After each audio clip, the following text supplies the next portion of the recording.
What's up, you beauties? Welcome to another episode of High and Wide Radio, episode 6 of season 6. I'm your host, Jim Icavone, joined as always by Jack Smith. Travis Ballinghoff has the night off once again.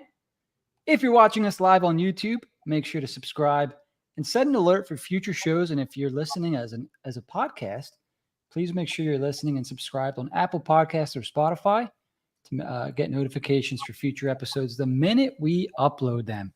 All right, boys and girls, we are 6 games into the 2023-2024 Flyers regular season. Flyers are 3-2-1. They lost a couple tough games, one over the weekend, I believe, and then one last night against the Vegas Golden Knights. Jack. 6 games in, 3-2-1. Not the same start they had last year. 18 goals for, 16 goals against for the Philadelphia Flyers. What have you seen so far out of these guys? Torts kind of has them playing. They look sharp. Morgan Frost hasn't played in 4 games. What's going on so far with you for the Philadelphia Flyers?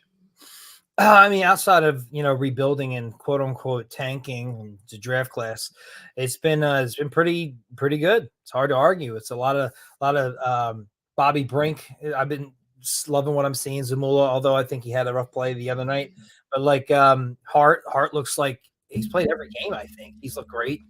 Sanheim's putting on the muscle, Jim. So outside of the Giroux move where he pickpocketed him. He's looked pretty solid. I mean, everybody's looked pretty solid. Everybody's looked pretty good. It comes down to me that this team does not really have as we know, a truly dynamic offensive player. So in a way, Torts is kind of the perfect coach for them. They have to play a certain system with what they have, and it tends to work. What I do like seeing is in the game against Dallas, you got 3 shorthanded goals, 2 of them from Konechny.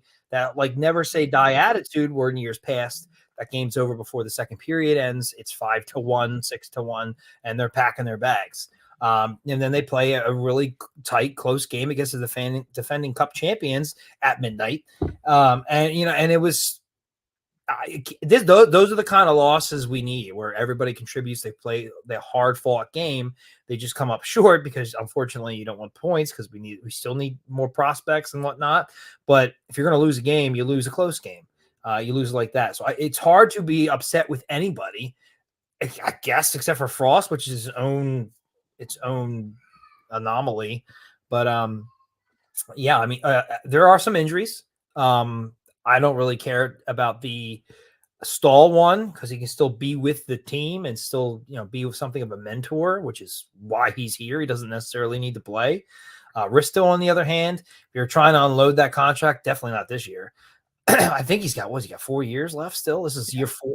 Yeah, so it probably doesn't even matter because but it does sound like he's going to be out for an extended period of time, which means we're going to see some more Andre and Zamula, which I'm not against at all. This is the year to see everybody under the sun and try things. And I told you they were going to get hurt, and looks like we did dodge a bullet with Coots early on, but it's starting, and we'll see if they can keep this momentum. A lot of people are already – I'm seeing in other outlets, and it's blowing my mind. It's like they're tanking wrong. They're doing it wrong. It's like, Jesus, they tried to trade Sanheim. Lord knows they tried to trade Sanheim. Hart was dealt the same day as Provorov in our eyes, and we know why that got pulled back, if it even got that far along. But it was pretty close being reported.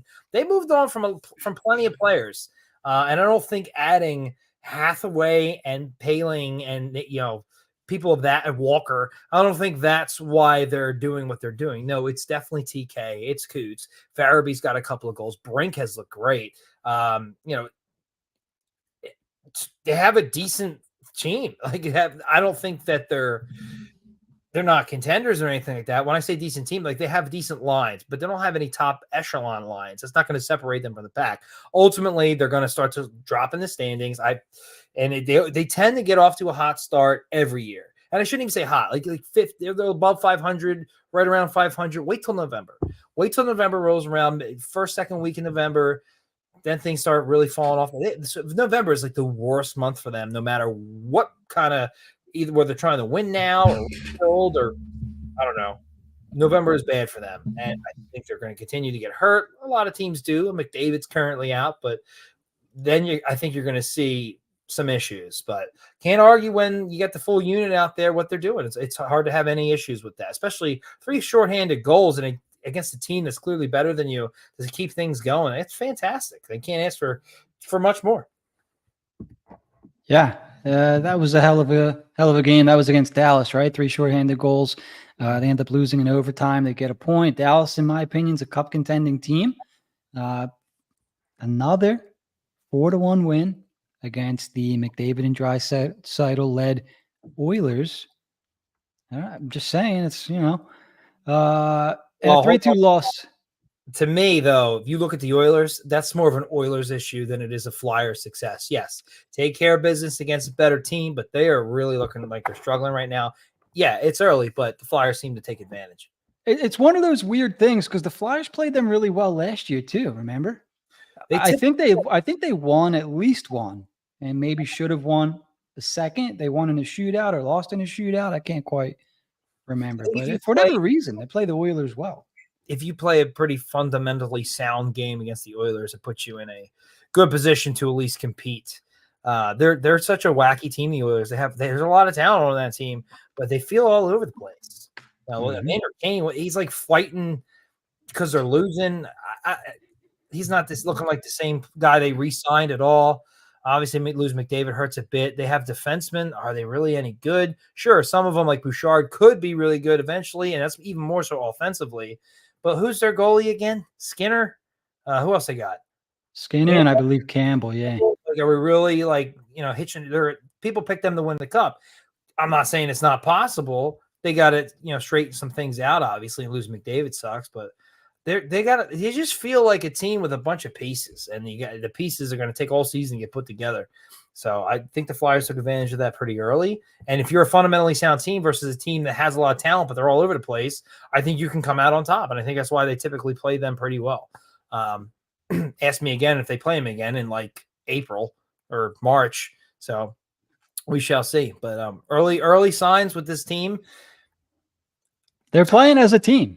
Yeah, well, there you go. They're a unit. They're a team. There's definitely people who have spots to lose, which makes you want to buy into what the coach is selling. Because if you don't, you're not going to play. And some guys are not going to be here if they want to look good on their next team. So there's definitely a lot of different factors with the Flyers right now. And I think that has a lot to do with Tortorella, has a lot to do with where the team is at. And I don't see momentum carrying over. As you can see, these last 2 games played very well, playing teams that you just don't have the talent to play against, and they're coming up short. And you can't expect them to score 3 shorthanded goals to get back in games every game either.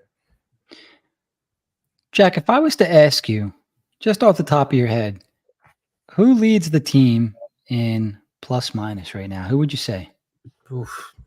Zamula. I can see you looking over there. Is it really? Yeah, he does. He's +6. Who's second? I actually didn't even pull it up, but last week I did see he was like a +5 or something. I was like, wow, geez. So I was my guess. Second, is it another defenseman? Is it Sanheim? Yeah. No, it's Nick Seeler. Really? Okay. That's the Flyers. His ice time, though. Let me see here, but the third pair leads the team in plus minus, I guess, is my point. Like, yeah, no. Let's see. Let me pull this up now. It's Healer, Zamula. But I think, time per game. Zamula's only a little bit more. I thought it was more than that. Zamula's only 4 games played, but he's got 6 points. Sealer's got none. Yeah, but I'm saying, like, the third pair is getting it done when they're on the ice. I mean, that's what you want. You want them to not give up more goals than they score. I was just surprised to see that stat. I was kind of browsing around through the stats here, and I noticed that Zamula and Sealer lead the team in plus minus through. I know we talked about him last week with Zamula, and the reason I keep bringing him up, and I've done a 180. I haven't seen much from the guy up until this year. Not much at all. I wouldn't say he was bad. He just, of all the defensemen vying for spots and opportunities, he's pretty, outside of being here for a while in the organization, I mean, he's pretty far down the list.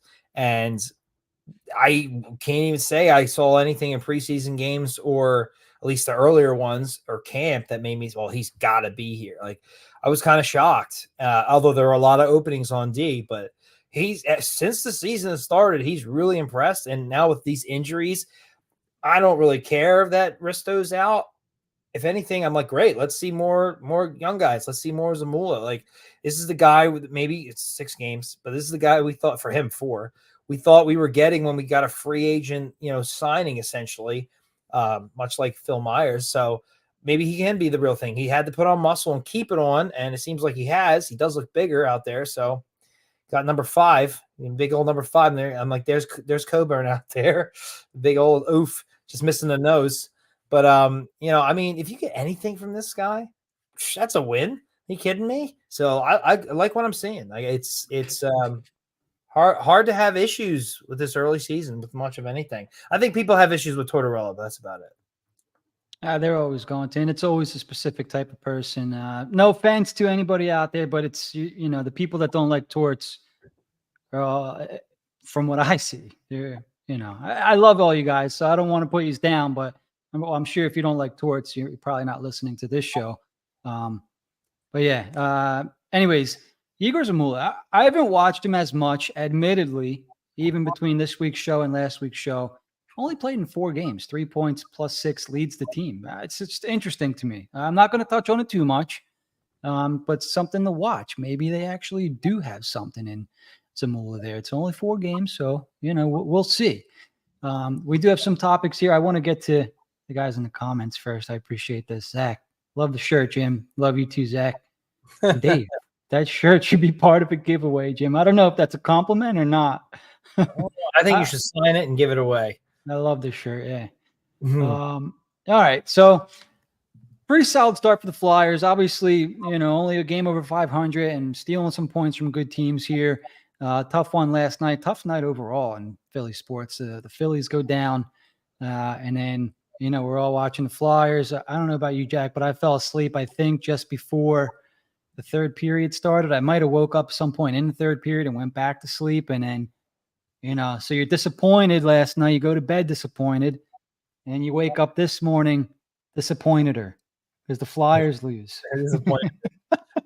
I woke up appointed because I woke just up appointed. All Phillies for me. I'm not gonna lie. I had a lot. That's Philly sports in a nutshell, right there, man. Mm-hmm. So I just want to see that that they had a competitive game. I read the game notes and whatnot, and it was playing against the defending Cup champs, and they didn't look out of place. Like, what more can you ask for? And we are not doing anything this year, so I'm not upset with the L. I'm just not. Mm-hmm. What I am upset with is the NHL playing every single friggin' team on Tuesday. First off, in fantasy, that's horrible. That's absolutely atrocious. Especially if you're in our league. Right. And then exactly. And then, you starting almost nobody. And then, and then you find out like the reason they're doing it, which I get it. It's, you have other priorities, but speaking of priorities, and maybe I'm jumping the gun here, Jim, it just seemed like a good segue. ESPN's coverage of hockey. I know everybody's had issues with this in the past. ESPN has openly had bad broadcasts. They look a lot of times the analysts are idiots, like they don't know what they're saying. ESPN posted they had every single team play last night. 0 highlights between their 2 biggest Instagram accounts, 64 plus million followers on a night where 16 games were played on ESPN and ESPN Plus. Are you satisfied with ESPN's coverage of the NHL? I mean, I last year I wasn't. This year, I haven't watched too much, to tell you the truth. I'm still getting into hockey. I think I was too invested in the Phillies postseason, and life. But if it was anything like last year, I caught intermission between the game. It was Messier, Subban, and is it Dan Levy? Is his name? The ESPN host, and those guys are okay. Like, I still would rather watch TNT over ESPN, just because of the guys during the intermission, and if Liam McHugh and Bissonnette and Gretzky and those kind of guys. You know what else overall, no, I'm not happy with ESPN's coverage. But you know what else I don't like? When they put the little the names over the players, like we're playing NHL, like during the game. Like, Mhm. just let the play-by-play guy tell you who has the puck. Like, I don't need that stuff on the Why screen. he's You know, there I, is I feel like I'm being a guy yelling at the clouds right now, but like, I don't need that. Like, just let the play-by-play guy do his job, and take the stupid shit off the screen. So you're saying you don't want the puck to have that little blue thing over it either? Like I that? actually don't. I actually don't mind that, and I think they should do that for baseball. To tell you the truth, because Wow. we're watching. We were talking before the show. We're like, what the hell is the strike zone? And there's some pitches where, okay, maybe the ball lands, wherever the dot is on the screen, and you can't actually see the ball going through the strike zone. If they put a tail on the ball, you can see where the ball drags through the plate. So you could say, okay, well, that was a strike. It just didn't land as a strike. Does that make sense? Yeah, in play during actual play, I don't know how well that's going to go over. They do have a lot of graphics that kind of show, you know, what happened with the pitch. I kind of go by that, but I get what you're saying. Yeah. Personally, I just I can see it. I watch it. A lot of people I argue with that don't like hockey say that, oh, I can't see the puck.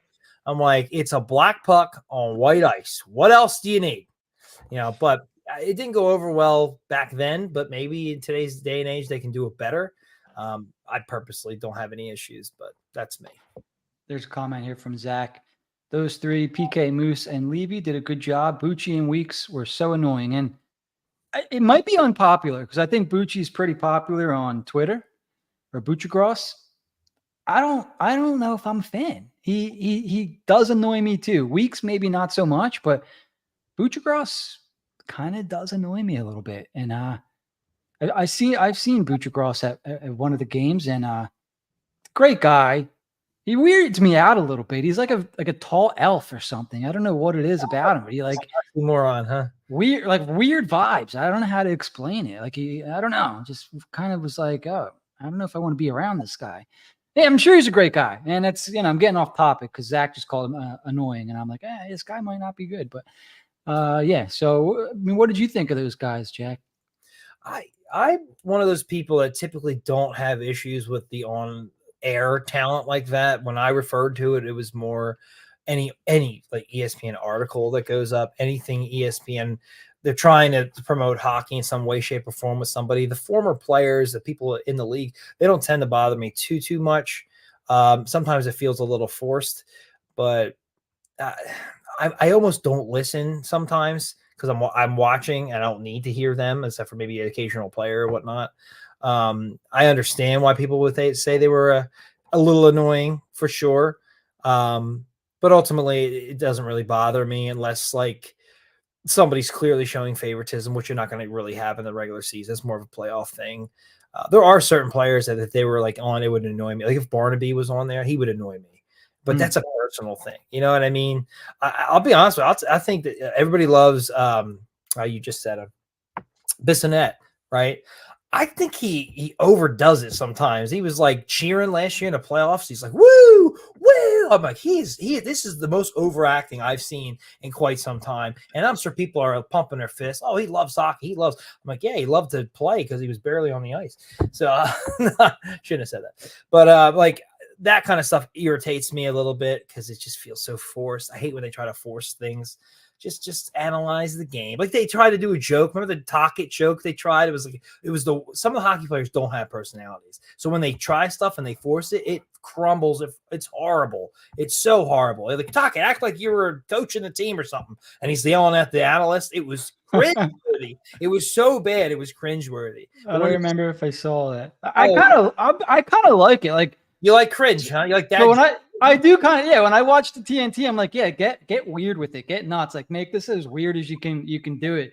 Well, when I watch ESPN, like I like Messier and like his style of as he analyzes the game, but I like Subban more because I think Subban brings a little bit of I was gonna say color, but take that where, but he just spices it up a little bit, like whereas Messi is a little bit black and white, and how he analyzes the game. Subban is a little bit more, colorful and animated, and I enjoy that. It looks like he's having fun, but to me, their personalities don't so much mix. So Mm. it doesn't make it awkward, but it's like Messier is like, come on, man, I'm trying to do my job here. And Subban's trying to do his job and have fun They're while he's doing two it, kind of thing. totally different generations, so it's tough. Right. They don't really mesh. And I think when Chelios is on there too, it's like Chelios and Mess are two of the same kind of guy, and Mhm. Subban just doesn't really fit in with them. So Subban's if even Subban was on TNT, that would be fun. Yeah, maybe that's why. I don't know. I can't say for sure, but anybody in the comments, if you're curious, I'm looking for a new co-host because Jim's going to get canceled. Because I said Subban brings color to the And then to you're the like, that table. guy's black and white. I'm like, oh, he's just throwing everything out there. I mean, he's trying. Yes, Oh man. but no, I agree. I totally agree with that. And you can see the generational difference. That's like you're not going to see Gretzky getting up there and go, woo, whoa, playoff hockey. Wow, they Right. scored. Like, okay, take it easy. What I like about Gretzky is when they do get nuts, he's like, all right, pipe down. Like, cause he's the best. Like if the great one tells you what to do, he's like, all right, that's enough. Like He sense, puts you in your place. everybody settle down now. Okay. Done farting around. He's like the Godfather. Yeah. With this, everybody go back to the seats. Because once he says something like that's it. You're like, what are you gonna say? This is the greatest guy that ever played the game. Like you can't say nothing. So they got a good mix. Did you get a chance to watch any of that? Any of the 16 games? I was locked in on the Phils, believe it or not. So I didn't get to watch any hockey until I had to like take blood pressure medication all day in preparation to watch the Phils, and I checked in on some scores, obviously for fantasy and whatnot. I think that I checked in on Toronto and Washington won because I'm still waiting for. I think does Ovi have one goal now? yeah. I know he had one and it got pulled back. But like they're starting to talk now about him and is it affecting the team at this point? It's definitely still too early. But I have Austin Matthews. I'm looking at Toronto. That's the only game I really checked in on. But other than that, it was straight Phillies, and and what am I going to break after they blow this? So Right. Yeah. Now that the Phillies are over, sounds weird because we're a hockey show, but now we can really focus in on the Flyers and focus in on hockey. It's I was expecting the Phillies to go to the World Series, so I'm like, all right, well, it's only another week and then we can get going here. But yeah, so ESPN's coverage. I hope everyone enjoyed it. Didn't get to see too much of it. Hopefully they do it again because it seemed like a lot of people liked it on Twitter. I haven't been as active on Twitter, but from what I saw, people really were saying positive things about ESPN's coverage. So pretty cool. One thing that we want to get to here that's more Flyers related is Flyers are going through they have some injuries, Jack, on the back end. Who the hell is it? Mark Stahl. He's going to be out for a little while, right? I do not remember it was like 6 to 8 weeks. I thought I read. Yes, I don't remember the injury was. I read that, and I mean, first thing popped to my head is Zamula, a rookie of some kind. It is what it is, but they're going to get hurt. And here it comes. It's a newcomer. But on top of that, Risto, who was you thought was going to be activated soon, suffers a setback. Now he's looking like he's out even longer. It doesn't really bother me too much, as I alluded to earlier. But we'll see how the forwards seem to be holding up pretty well. So nothing too crazy yet. I mean, Risto didn't even start the season, so I can't say much about that. Stall's, what is he, almost 40? So it is what it is. But gives us a chance to see some of the if there's any position that you didn't need to get hurt because you're already putting young guys in. But you know what? Screw it. Zamula's off to a good start. Sealer's making himself. He could get you something at the deadline. He keeps this up, man. I mean, again, I know 6 games. This is what we have to talk about. If you want to move him, I'm sure there's people who wouldn't want to. Well, this is the thing. And this is why, if you're bugging out about who's made the team, who didn't make the team, who's getting benched, and who's playing, this is why you kind of look like an idiot a little bit because injuries are going to come. Injuries happen. It's a fact of life in the NHL. And already we're looking at Ristolainen likely out for a lengthy time here. Didn't start the season, so that gave an opportunity for maybe an Andre. And now you have Mark Stahl, who people don't like, which that's their right. They can not like a guy. He was playing okay, though. He had his ups and downs through 4 games. Was doing okay. He's hurt. All right. So now we're going to see Igor Zamula for an extended period of time, and he has an opportunity. That's just how things go. So it's going to happen now. It's going to happen later in the season. It's going to happen next year. Guys are going to get hurt. It's going to give chances for kids to step up and do their thing, and we're seeing that with Zamula. I believe the Stahl injury had something to do with his ribs. I think maybe cartilage or something. So yeah, he's going to be out for a little bit. So yeah, so we're not really going to get to see Stahl. So he'll be probably out until December-ish, and before you know it, it's January and the trade deadline's around the corner. Boom, boom. All right. The next topic we had here was Morgan Frost is still sitting, Jack, and obviously there are some people freaking out about that. Like if there's not something to freak out about, they're not happy, right? Yeah, you got that right. In the games where Morgan Frost has not played, the Flyers are 2-1-1, right? And they arguably should be 3-0-1. That game last night, they probably should have won. They lost to the hottest team in the league, defending Stanley Cup champs in Vegas. A 2-0 win against Vancouver, a 4-1 win against Edmonton, 5-4 overtime loss against Dallas in Dallas, and a 3-2 regulation loss against Vegas in Vegas. If there's one thing that stands out to me, the Flyers are not missing Morgan Frost in terms of offense, right? A 2-0. I mean, only 2 goals against Vancouver and Vegas, 4 goals against Edmonton, 4 goals against Dallas, a 1-goal loss to Vegas. It's going to be interesting. I'm going to ask you this question straight off. Does Morgan Frost get in the lineup tomorrow night versus Minnesota? I think he should. I feel like when they pulled him for whatever reason, it's hard to insert him back in when they were playing well. And even in losses, they played well, which you could still argue they did against Vegas. But it's almost unfair at this point. Like he's got, unless there's some behind the scenes shenanigans going on, I think you got to get him back in. You don't want to upset the guy, depreciate your asset, especially if any of these Pinto rumors come back around. I think they're being force fed because of the situation. That doesn't make them true. But if there is something there, you don't want to, make Frost look worse. If they didn't want to do it to begin with, then they're definitely going to want more from us.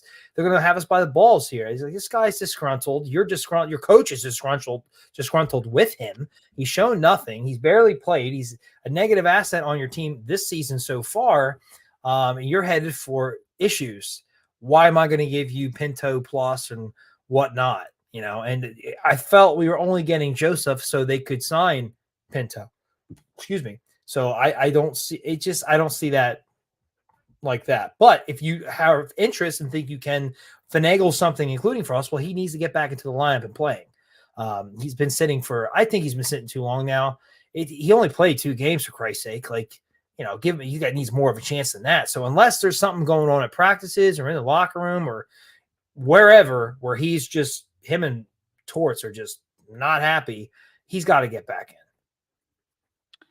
Yeah, I think so eventually. I mean, you can't keep him on the bench. If you want a guy to perform, it's impossible to do that on the bench. And I'm not as passionate about whether he plays or not as some other guys, and that's okay. People are allowed to be passionate about Morgan Frost playing. He did lead the team in points the last, what was it, three quarters of the season. That's all we kind of hear about. Let me ask you this, Jack, because that's being brought up a lot, and I don't want to say that it's deceiving, but when you watched Morgan Frost for 3 quarters of last season, did it seem like he was like dominating? Like, oh yeah, he's definitely leading the team in points, blah, blah, blah. No, I actually remember being surprised the first time I heard that. Right. Dominating. I mean, it's hard when they're so bad to consider any Flyer dominating. I just felt he was opportunistic. I think certain things went his way a little bit, which is why I'm a huge sample size guy. Like take a player's, and this is not a perfect apples for apples comparison. If those of you out there, if you remember, player named Jonathan Chichu. Played for San Jose with Marlowe and Thornton.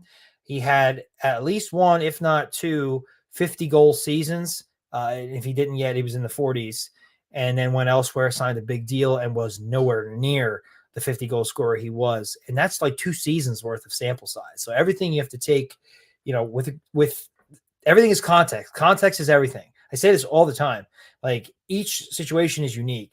And I have more sample size of Frost not performing than I do performing. So this season was going to be huge for him.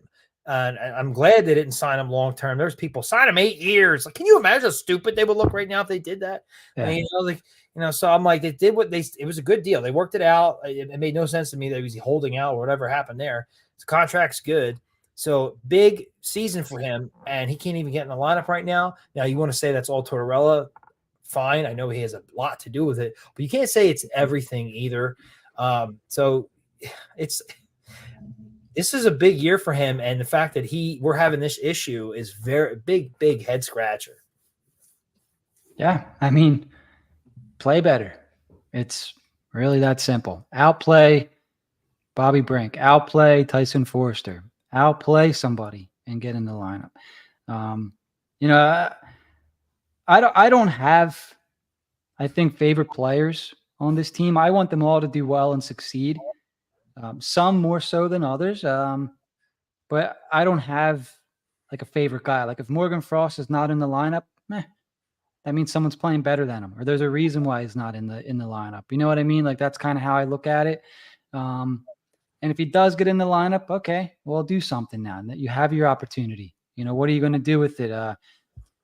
I agree with Tortorella. I didn't get hooked up on all that. Frost needs this. Like, why does he deserve anything? Right? Like, this kid has been here for how many years now, and shows up for 3/4 of a season, and all of a sudden he deserves this. He deserves that. Get on the ice and play your ass off. It's that simple. You don't deserve dick, right? To put it frank, like, perform. The season started on October 12th, right? Frost was invisible in the game against Columbus and the game against Ottawa. They took him out. The teams looked good the past 4 games. Maybe he gets in tomorrow night. You say yes. I think I'm going to agree with you. I think he's going to get back in for that game tomorrow night. Minnesota's got the same exact record of us. We obviously know that they're the better team on paper.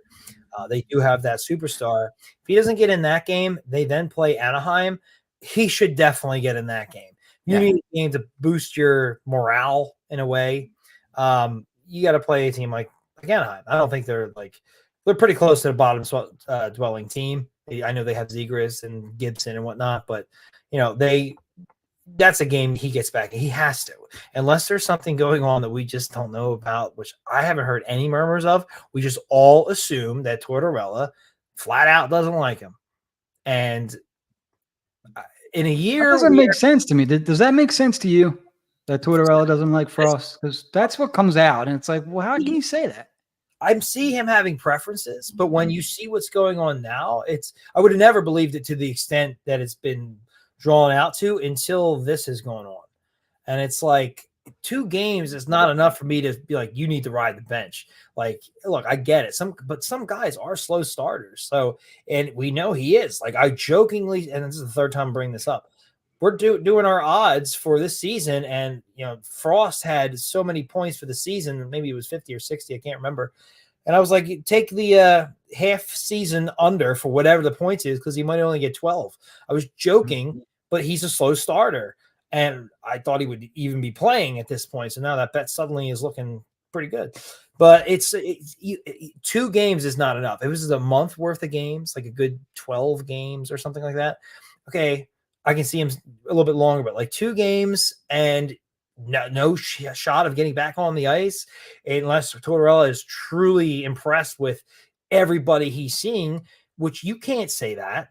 Like, if I look at some players, now it was good that Kate started getting on the board, and he is good defensively. I'm not going to take that away from him, obviously, but like, what's Owen Tippett doing? I mean, like, he's left to be desired right now from what we expected.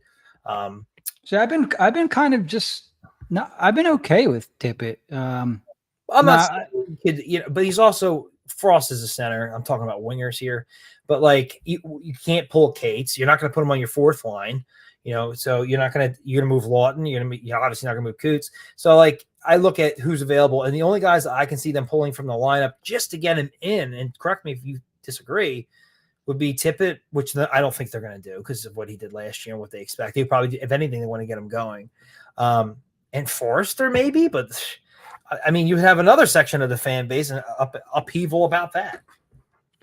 I think if he is going to get in over somebody, it would be Forrester, and maybe somebody moves back to wing. I don't know. This is not a lineup that's going to be easy to get into. It's the forward group, in my opinion, is pretty good. There's competition for spots. Like it's so good. In my opinion, it's so good that Morgan Frost is not playing. Do you know what I mean? Like they have a roster where they don't need to put Morgan Frost in every game. You have to make the roster, make the team, make the lineup. Well, this team's like weakness is defense simply because of depth. You would think when you look at the team, but when I look at the forwards, like the top line maybe is a real top line because TK is just playing out of his mind. If Coots is anywhere back to himself, and then it almost doesn't matter who's out on the wing, but Farabee's look pretty good too. So, or whoever they decide to put there, then you look at the second line, and there's young guys there. We like what we're seeing, but if you're actually trying to win games over an entire 82 game season, at some point Frost should get back in if he's that guy. So right now, they're playing well. It's hard to just pull somebody from the lineup and then juggle your lines around if Tortorella likes what he's seeing. But you don't want to disgruntle a guy and depreciate your asset either. Well, that's what so here's my thing. So if you become disgruntled, you failed the test, right? The test so Frost is a kid that at least I get the impression of he's not going to get angry. He's not going to get pissed off. He's not going to say F you and, try to prove you wrong. That's what Tortorella is trying. And I can only assume that's what he's trying to do. He's trying to light a fire under his ass. The season started. We don't have time for your slow start bullshit. They need you to play now. The team needs you now. Do you know what I mean? The season started. So when people on Twitter, Frost is a notoriously slow starter. All right, so the team's got to wait for Morgan Frost to get ready, to get going? No. And so what I see Torts doing is if you want to play, you need to do it now. Not on your watch, on the team's watch. Get it going. Stop turning the friggin' puck over in your own zone. The same BS he's been doing his whole career, right? How do you coach that out of a guy if that's just how he is, right? If he's too stubborn to change, make when we watch players, when I watch players, the first thing that I look for, Jack, you know what it is? When he has the puck, what's his first pass like? Right? Where does he go with his first pass?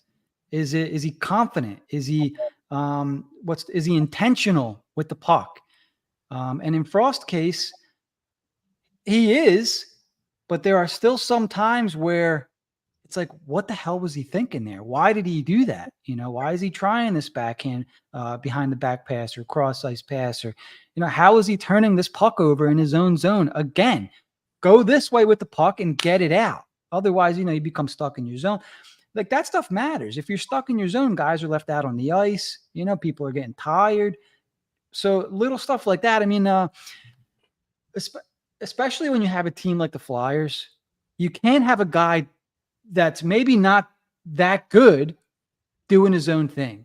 Does that make sense? You need to be on board with what everyone else is doing. That's how I'm taking this. We'll see. We'll see how things play out.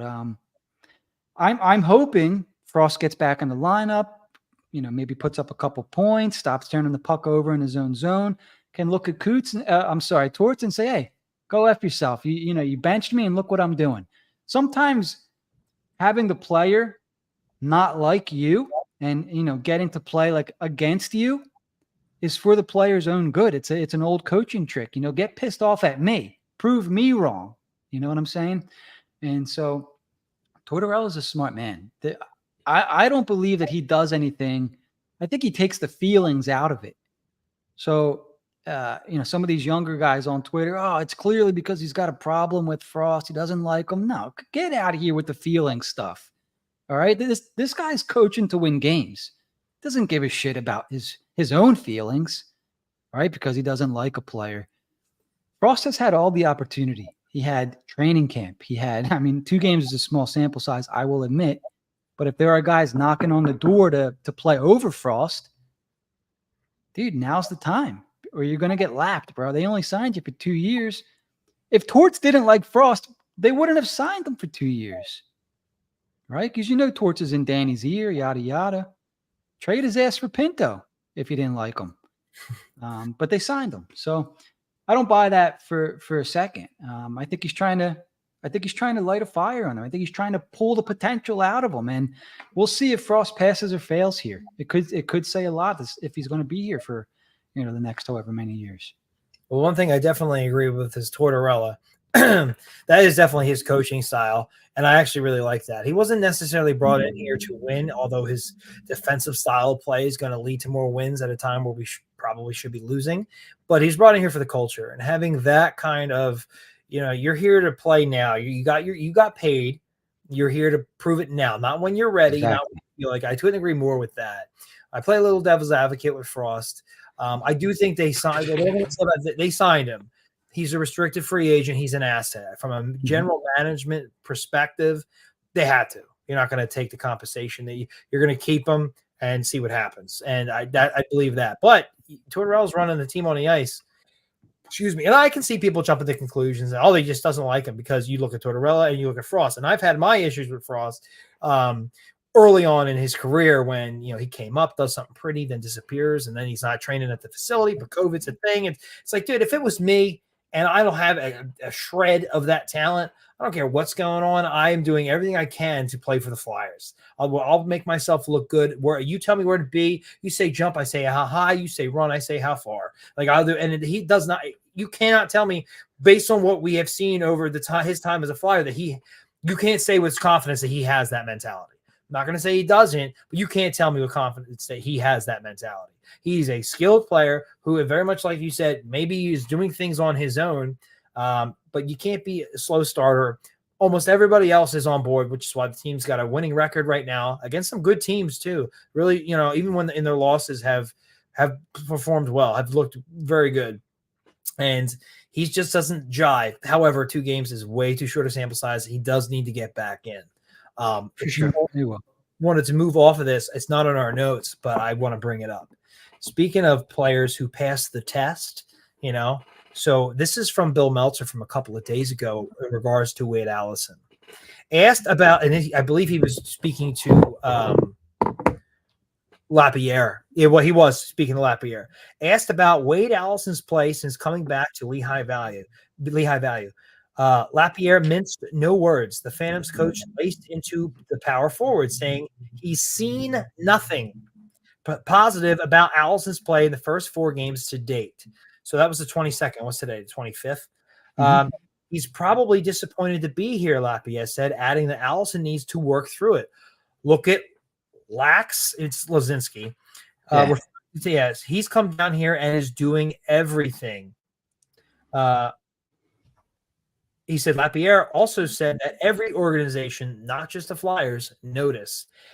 That's the good old, and I bring it up all the time, and that is the good old Vorobiev effect right there. That's the last thing Allison needs right now is to act like that. So just a little update on Wade Allison there. Not good. So I haven't seen a game since then. Maybe putting that out there got to him, but that is not what you want to hear. No, I totally agree. And writing's on the wall for Wade Allison. They waived him, kind of hoping that another team would pick him up to take the salary off the books. Like that's where Wade Allison is in the organization right now, and it's a shame because we all had, we're all rooting for the guy. But in 5 games in Lehigh, this is a guy you would expect to at least be putting up some points. 0 goals, 0 assists in 5 games in Lehigh. I'm looking at 2 penalty minutes. I'm looking for shots here. Is he getting any shots on goal? 6 shots in 5 games for Wade Allison. This is a guy that is I guess a fringe NHL player now. It's a shame. You brought up Tanner Lazinski. I almost said Leonard Tazinski, Jack. It's been a while. Lannister. 7 points in 5 games for Lazinski. Good for him. A goal and 6 assists. Oli Lixell, you mentioned earlier before the show, hat trick the other night, 5 goals in 5 games. Very good. Another fringe NHLer, in my opinion. I'm just going to read through the stats here because I haven't watched too much of the Phantoms. I apologize. Samu Tuamala, a goal and 3 assists in 5 games. I got to be honest. I didn't expect him to come over and have the success that he's having right away. If you can come over and play in a league like the AHL and perform the way he is, that's pretty massive in my opinion. This could be a guy to, maybe watch this season, watch next year. Maybe he's up with the Flyers sooner than we think. Ronnie Adder doing his thing, 3 goals in 5 games. I'm sorry, 3 points in 5 games. Denoyer, 3 points. Adam Ginning, Jack, 3 points in 5 games. Huh, that's interesting. Alexei Gendron, 2 goals in 3 games. And I think that's going to do it for the major prospects. Oh, Helga Grans, a point in 5 games. So, yeah, there you go. So some of the kids are putting up points. Oh, unfortunately, Zayd Wisdom, 0 points in 3 games. He had a good camp, so I was expecting more from him. So keep an eye on the farm this year. Be watching more Phantoms than usual, and we'll have updates for you throughout the year. Okay, so what do you think, Jack? Should we do some? We got about 15 minutes left in the show. Should we do some housekeeping here from around the league? Was there anything else Flyer related that you wanted to touch on? I hope they don't start at 11 p.m. anymore. Yeah. Other than that, not really. I'm not a fan of playing every single team at once. A lot of people like to watch hockey throughout the entire week, even if it's not your team. Back when I did, oh my God, it's been full circle. I liked watching the Flyers on Tuesday night and then going and watching the Devils and the Rangers and what the rest of the division was doing. Made more sense when we were a good team. So let's see if we're keeping pace and whatnot. But having them all playing one night and you're the Phillies too, it was idiotic. I hope it never happens again. I think it's stupid. And as a fantasy player, I really don't want that to ever happen again. I like that. I kind of feel the same way. I'm like, oh, cool. You're going to stagger games from 6 to 11. Not going to watch all of them. But I like that you just flat out hate it. You could do that with 5 games. You'll need 16 games. Or whatever it was. It's idiotic. I don't know. It would help. Maybe they're trying to get past you can't watch this game unless you have Apple TV, and you need Peacock for that game. So we'll just put everybody on. You'll find something to occupy your time. Got Gary all over it. Going back to the 11 o'clock start. So I don't know if I'm getting older or what, but a couple of years ago, I'd be like, oh yeah, shit, a 10 o'clock, 10:30 start, sign me up. I'm a night out kind of guy. I'll be watching the game in bed late. Last night, I didn't stand a chance, man. I'm like, shit, 11 o'clock came quick. Philly sucked the life out of you. Oh, yeah. I watched 2 periods of the Flyers. They looked good. 3rd period, though, as soon as that intermission came, I'm like, yeah, I'm going to close my eyes here. And if I wake up, I wake up. But no, that was a tough one. I think the game ended around 1:45 in the morning. So that's pretty rough if you got to get up for work early. And yeah. I think I heard too, if you're going to play at 6, just play at 5, start at 10, like you normally would. What's the difference? People are still coming home from work in Vegas or whatever. It's just idiotic. Yeah, it was weird. So I don't think they'll be playing at 11 o'clock again. They don't usually play at 11 p.m. out west, do they? That was just a one-time thing. Usually, yeah, 10 o'clock is the latest. Maybe at 10:30 on a weird occasion, but usually it's 9, 9:30, 10 o'clock. Yeah, 11 o'clock, no good. All right, so let's move along here just a little bit. So there was a fight that took place. Was it yesterday during one of these 16 games? Brady Tkachuk and Alex Tuch. Go ahead, Jack. Yeah, what's been going around is these two are throwing, and as Tuck falls backwards, Kachuk hits him pretty much when he's already on the ice with one more last shot. It looks like he really, really got him pretty good. And everybody's up in arms about the unwritten rules that when you're down, you don't hit a player and whatnot. And when you're talking about like a Chuck, you're kind of like, yeah, well, the definition of breaking unwritten rules are these guys. I'm not taking away against them. I'd take either one of them on my team tomorrow, but he's got a lot of heat, and I've seen it only in slow motion, which makes everything look worse. But I don't know about you, Jim. I don't know if you've been in many fights. I've definitely only ever been in one hockey fight, and we remained on our feet, not including one Donnybrook. If anybody, you know what that is? I feel like it's like a dead phrase. You got to be an old timer to know what a Donnybrook is. Basically a bench clearing brawl. But when you're in a fight and you're in the moment, like if he would hit the ice and he straddled him and then hit him, okay, he's done. Like he's as they're going down, it's another punch. I'm like, I wish he didn't do it.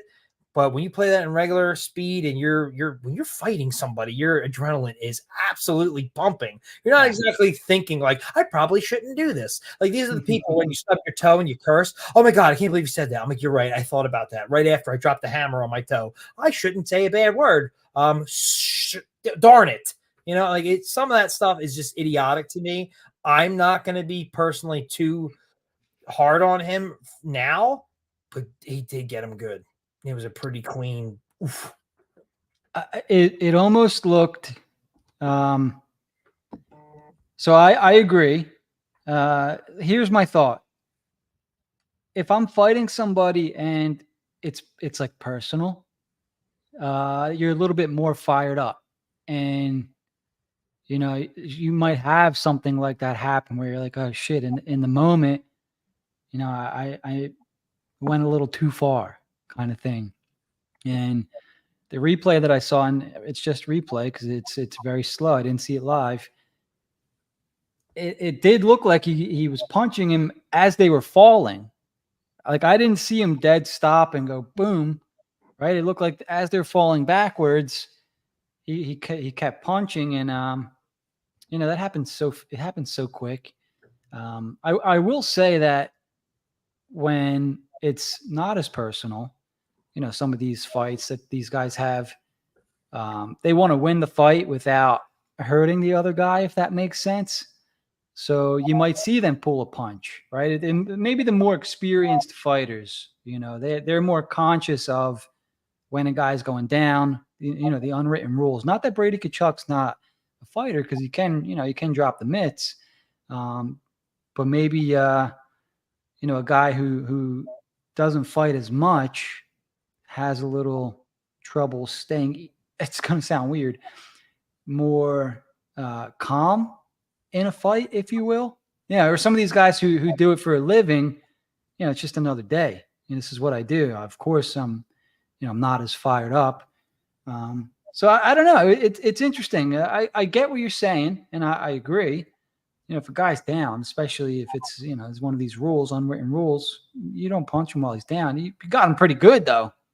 I think that's what makes it a lot worse. When you see the final result, it's like, ooh, you know, then everybody's up in arms.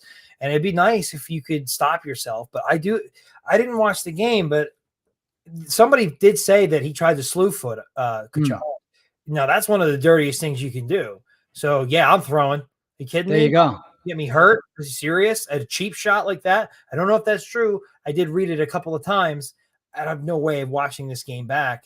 If that's the case, I'm not saying he deserved it, but I would definitely be furious. And the throwing of Kachuk's hands at that point looked personal, like you were saying. And he's not a a goon. Obviously, he's not going to stand there confidently and spin his helmet as he's as he's like in the movie The Goon, where they're like, hey, I do this all the time. Let's go. I can do this. Like, he's not like that at all. It's like the fight that I got in, like it was like I didn't take my gloves off at first. Like, he just got grappled and just started throwing. Those fights where they're like, I just want to defend my teammate, they tend to curl up. Like, they'll grab the guy and kind of tussle, and then they kind of, okay. That did not look like that at all. So this is one of those things where I'm like, okay, fighting is allowed in hockey. And those people came out of the woods too. Oh, I can't believe this is allowed. Like, oh, this is anarchy. This is medieval times. Like, all right, take it easy. Go watch your other sport. But so for me, it doesn't. I'm not up in arms at all. Having played, it's just been there once or twice. It is what it is. Things happen. Yeah, I mean, that's pretty much the bottom line. They're fighting. They're literally trying to hurt each other. And while you would like fights to go a certain way every time, it's a violent thing. It's a violent sport. Sometimes mistakes happen. Emotions get the better of guys. Yada yada. I think did he get punished for that? I thought I saw a 1-game thing, but maybe I'm mixing it up with something else. If it was last night, that seems awfully quick. Okay, maybe that wasn't it then. Usually, but if he was to get like a fine or like a 1-game suspension, I would be like, okay, well, I can see why he would say that. But on the other hand, it's like if he doesn't, it's like, well, okay, got away with one there. Let's go back to a couple of years ago when somebody grabbed, was it Tom Wilson from behind, and he was a lot smaller of a player, and Wilson just came out like, you know what I mean? Like, well, everybody defended Wilson. Oh, you don't know who's behind you. It could be stabbing him. Well, if that's the case there, is this really that big of a deal? Like, you know what I mean? And Wilson's the experienced fighter. Other guy's going in there like any teammate to break it up, and he comes out just absolutely swinging. So I don't know. I feel like there's a lot of – this is why I think you just need – it just whatever happens, unless you can really show like true intent, like Todd Bertuzzi taking the stick to the head. Like, you know what I mean? Like okay, that's their story. So for sure. See that in either case here. So it's hockey. Fighting is allowed, and this is what happens. And I'm not against it. I'm not. I would agree. Okay, let's move on to our next point here. So I had just seen this before our show, and I kind of can't wait to watch it. So there's going to be a documentary about former first overall pick Alexander Daig. It comes out in 2024, and it's going to be on Prime Video. So I'm looking at a title here. Prime Video takes to the ice with 2 must-see Amazon Canadian original documentaries produced in association with NHL Productions. Chosen One, Alexander Daig, and Saving Sakic, debuting in 2024. Jack, you going to watch these documentaries? I'm going to be all over. You know what? First off, former Flyer, mind you. Yeah. I was at when we got him, he went immediately. I was on a goal drought, and I was at a game against Pittsburgh. And then my dad's like, they're going to win 3-2. I said, I think they're going to win 4-3. Well, they're winning 3-2, and Pittsburgh forces overtime. Back when you could have a tie, Hextall was in net. And wouldn't you know, Alexander Day gets on a breakaway, and as he gets tripped, he lifts the puck, roofs it over Tom Barrasso, and the Flyers won in overtime, 4-3, just like I wrote it up. I thought it was the coolest thing. But what is he most famous for saying? Daig, I don't know. He was drafted number 1 overall. He said something along the lines of, they never remember who went next or who went second. Guess who went second? Who was it? Chris Pronger. So he already looked like a jackass from day one, unfortunately. So did he say that? He really said, yeah, it was, I might not have said it perfectly, but it was pretty damn close to what he said. And Pronger, I believe it was like the Nordiques or something, or Whalers, like a weird team. He didn't start with the Blues, but it was the Whalers, yeah. Yeah, and then I don't even remember who Day went to. I think it was Ottawa. Actually, I do think it was Ottawa. It was Ottawa, yep. Yeah, there we go. I don't know, it just popped in there. But so, and to say that and to live up to nowhere near what was that, 94, 95, something like that, and he was on the Flyers by 97 or 8. So I mean, he fizzled out pretty quick. Yep. I'm looking forward to watching that. No, that's great. That's really one of my errors. So like, even I was kind of young. So like, I would love to see that. I hope we see more of these like hockey documentaries doing this kind of stuff. Hopefully they do it good. So that's the thing. So that'll be in 2024. It doesn't have a specific month, but if you have Amazon Prime, I'm hoping it's going to be on the US Amazon Prime. It says just Canadian here, but we'll see. So that's something to look forward to, I guess. All right, so we're about an hour in, Jack. Let's get to the Flyers' upcoming schedule and see what we think is going to happen. So the Flyers are 3-2-1, and they come back home from their mini West Coast, I guess if you want to call it West Coast. Dallas is sort of out there trip. They have a 3-game homestand coming up. It starts tomorrow against Minnesota. They then have Anaheim on Saturday and Carolina on Monday. The homestand concludes Wednesday against Buffalo. So you guys will probably hear us, I would assume, next Tuesday. Jack, on this upcoming 4-game homestand against Minnesota, Anaheim, Carolina, and Buffalo, how do the Flyers fare? What's their record after these 4 games?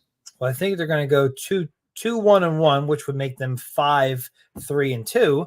I think they'll lose in a shootout to Minnesota. I think they'll beat Anaheim. I think they'll lose to Carolina, and I think they could beat Buffalo. Okay. Yeah, I think that's a pretty good assessment there. Let's see how these guys are doing. You said Minnesota's off to the same start as the Flyers, 3-2-1. Same exact record. Yeah. And then the Ducks are 2-4. They're playing Boston tonight, who's 6-0. So I'd be surprised if they won that one. Wow, Boston's 6-0. Wow. Hurricanes are only 3-4, but I think we can understand that they're a pretty good team. I don't see Buffalo quite yet on this list. Buffalo is 3-4. Same record. Okay, so but I just, outside of it, I mean, we'll see if Tuck's playing. I don't remember seeing that much about an injury, but they're a weird team. So I just feel like they usually take care of business against Buffalo, no matter what they're going through. So who knows? We'll see. The Buffalo's definitely got some young talent coming up for sure, and they got Bowen, they got Owen Power, all that. I don't know. I don't know if people are injured right now for other teams, to be honest with you. And that of course matters. So a couple big games coming up early in the season. We'll see if the Flyers can continue the good play. They've been a fun team to watch, and compared to the last handful of years, it's still a breath of fresh air. They were a fun team to watch last year, in my opinion. They are even more fun to watch this year. They're building towards something. They have a clear direction. They're, doing what they need to do on the ice. Maybe they're not the best team yet. Maybe they're not winning every game. But you can see the desire to compete and try to win is there. There's no quit, even though they lost in heartbreaking fashion last night to Vegas. Things are coming together. It's going to be a long season. They're 6 games in, and we'll see how they do tomorrow night. The game's going to be on ESPN Plus or Hulu. So make sure, if you don't have those channels yet, make sure you get them or steal someone's password, one or the other. Anything else, Jack, before we wrap this baby up? That's all I got this week, sir. All right, let's take it home then. Everyone will probably be back next Tuesday with the Flyers playing Carolina on Monday and then Buffalo on Wednesday. So make sure to like and subscribe now so you can get alerts when we go live for next week's show. That's going to do it for the episode. Everybody have a good night. Let's go Flyers. Let's go Flyers. Rob Zepp.